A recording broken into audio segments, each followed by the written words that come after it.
Hi, I'm Sonia. You're watching NZ, and this week I'll be interviewing Ant Sang. He's a graphic novelist based in Auckland. Let's go and see what he's up to.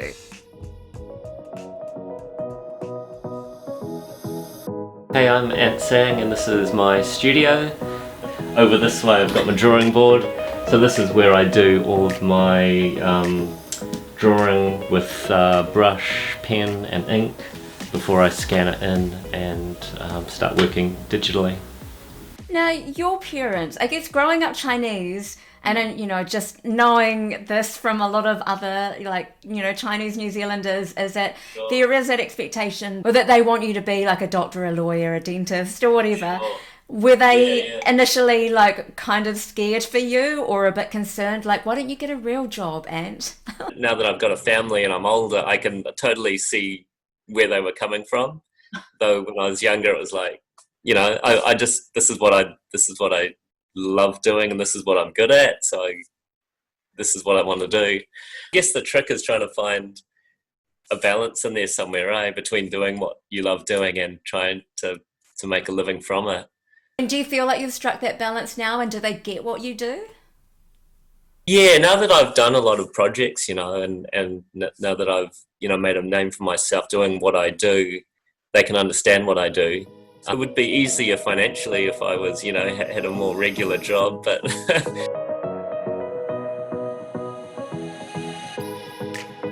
well, I think it's really, really amazing what's happening in America. It's so overdue, There's been protests before, and there's been ongoing, issues with, race relations in America.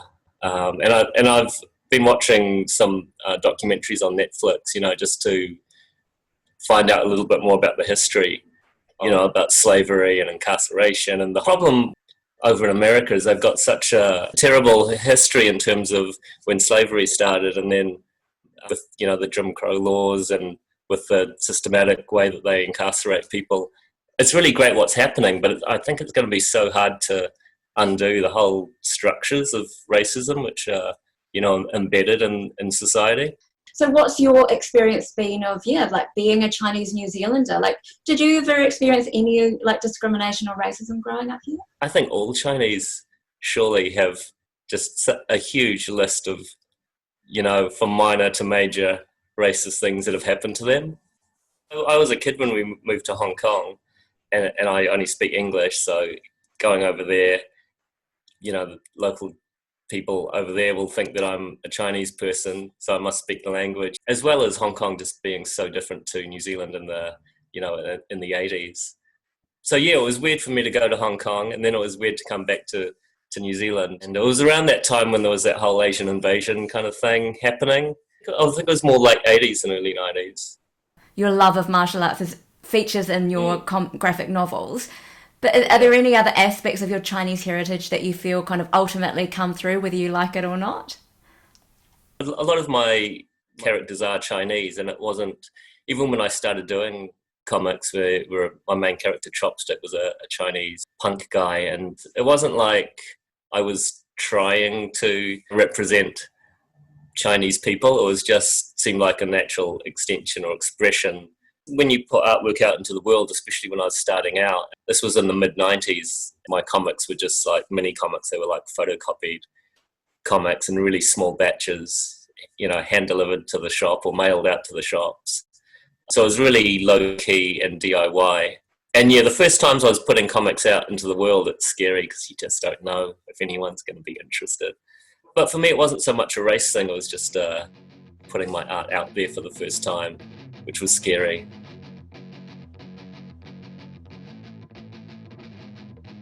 When the Dharma Punks just kind of went gangbusters, were you a bit shocked by that, or did you have a feeling? I had a hope, because I was doing mini comics before that, and they were pretty popular within the local comic scene. So it was scary in terms of doing the Dharma Punks. It was like a step up in terms of storytelling and artwork. I was trying to be a little bit more serious about it. It was really great that it was embraced not just by the local comic scene, but people outside of it. As an artist, you want your work to be out there and to be appreciated by people. What was it, do you think, that was the hook to that? And did you feel then the pressure to have to top that for the next one? Because that, I think, wouldn't that feel like pressure? Oh yeah. I'm sure everyone does, that does creative work. It's what's next. I try and think not so much in terms of topping it, but just trying to do something new that's going to be interesting, and hopefully people will come along for the ride. Especially because, like, it's set in the 90s, right? And Yeah. the 90s have made a major comeback. Is that kind of inspired by having been in the punk scene? Yeah, I was more kind of in the underground scene. Back then in the 90s, you had the music and cinema, comics, and it was all kind of like this great mix of kind of cultural stuff that was bubbling away and had a lot of energy, and we're on the verge of changing the world.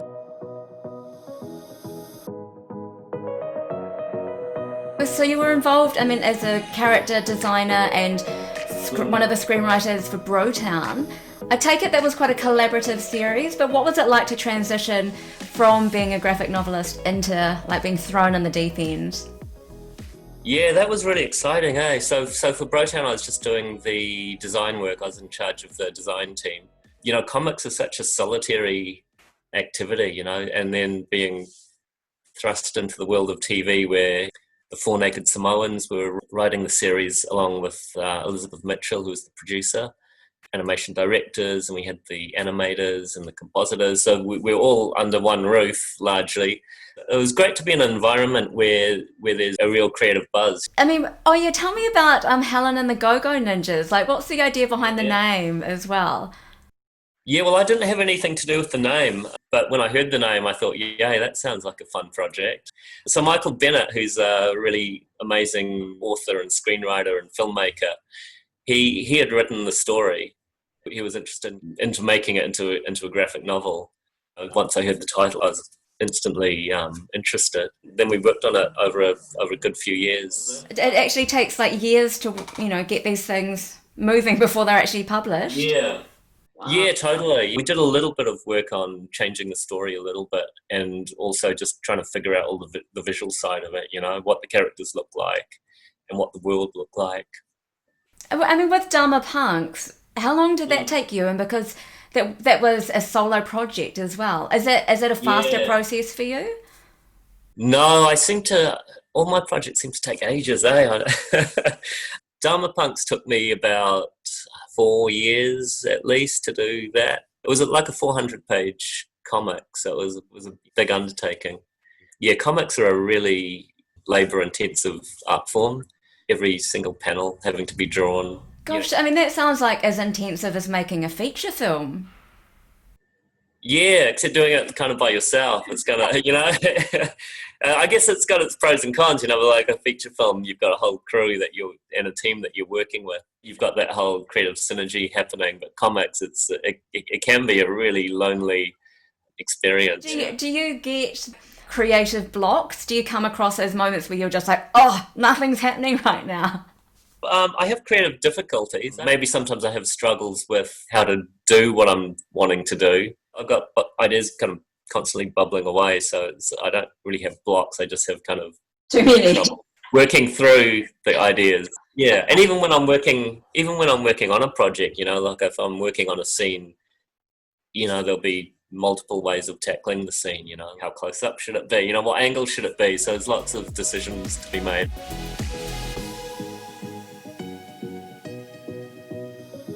Some of the equipment I use to do my artwork. I use a lot of pens, but I mainly like to use brushes and ink to do the line work for my comics. I've got my style, which is more natural to me, which I do in my comics, but I've also got another style which is kind of like more Brotown and more cartoony, which people also know me for. So I kind of go between the two, edgy, kind of a bit more realistic looking, and then I've got the real cartoony kind of version.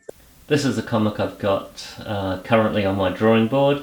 Here are some of the rough drawings as well as the finished art.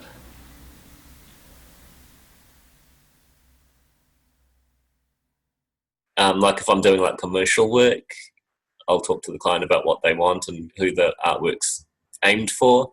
So is that kind of your bread and butter, doing those kind of commercial I mean, I guess they're kind of side projects, Yeah. otherwise that pay you regularly, right? Those side projects that give me money. Yeah, totally.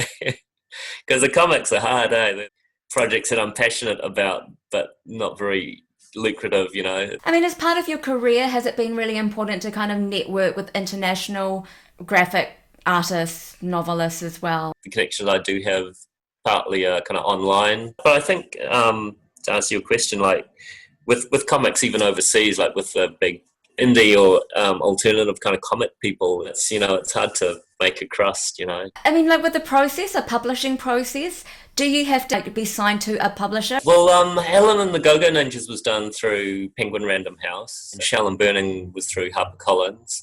Dharma Punks I first self-published, and I did that, you know, as a serialized comic. So it wasn't until the version which was published as a collected edition.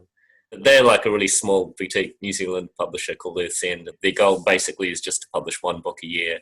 Very niche. What advice would you give to any, like, you know, young artists, graphic designers, whatever, like wanting to get into into doing either, you know, animation for television or film, or wanting to start publishing their own comics and graphic novels?